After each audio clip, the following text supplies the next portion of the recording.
27 degree 45 minutes முதல் 28 degree வரை உள்ள 112வது பாகம்.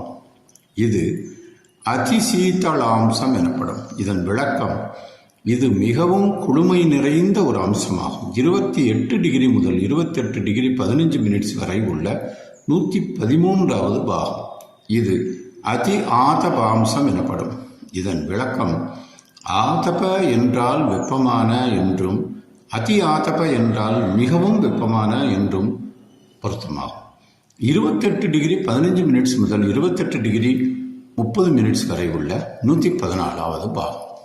இது பயோசியாம்சம் எனப்படும். இதன் விளக்கம்: இது ஒரு பெருங்கடல் போன்ற அம்சமாகும்.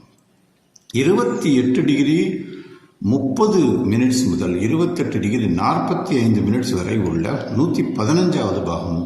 இது சூதாப யோகி அம்சம் எனப்படும். இதன் விளக்கம்: இது மறுபூமி அல்லது பாலைவனம் போன்ற ஒரு அம்சமாகும். 28 டிகிரி 45 மினிட்ஸ் முதல் 29 டிகிரி வரை உள்ள 16வது பாகம். இது சுழல் அம்சம் எனப்படும். இதன் விளக்கம்: இது வண்டுகள் போல சுற்றித் திரிவது போன்ற ஒரு அம்சமாகும்.